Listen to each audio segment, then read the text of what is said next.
The dream of self-sufficient India reached the doors of oil companies, but then it got shattered. High dependence on imports for crude oil is the proof of it. India imports around 85% of its oil needs.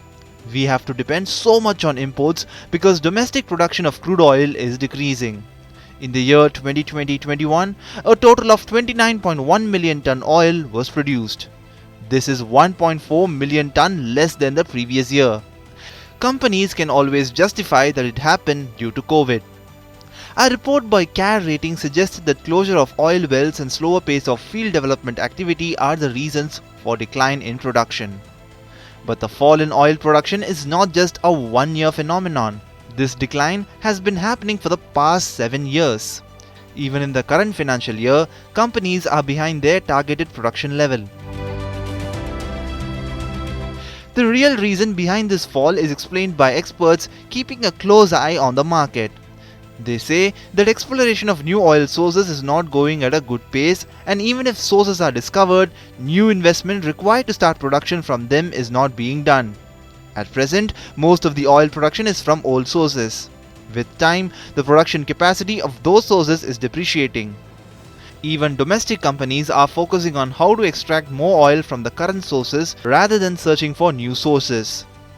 To increase production, big public oil companies of the country need to explore new oil sources in the ocean. Also, they need to invest in sources that have been already explored. For this investment, companies already have sufficient funds. In the year 2021, ONGC had a reserve of more than 1,91,000 crore rupees. Oil India also has a reserve of more than 22,000 crore rupees.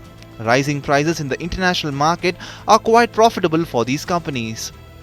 Whatever may be the cost of production for companies, they get paid on the basis of the international market. This also helps the government in earning a lot of money. In the year 2021, ONGC gave the government a dividend of 26,077 crore rupees.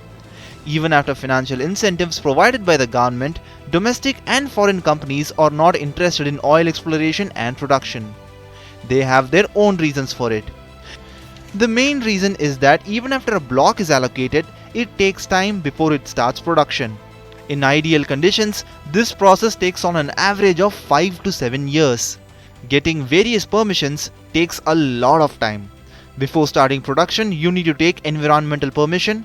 After making the survey and field development plan, you have to get it authorized from the Directorate General of Hydrocarbons. So the point is that in the oil market, it is quite difficult to become self-sufficient. New investment has to be done by putting our own funds or attracting foreign investment. The sooner the government gets into it, the better it would be.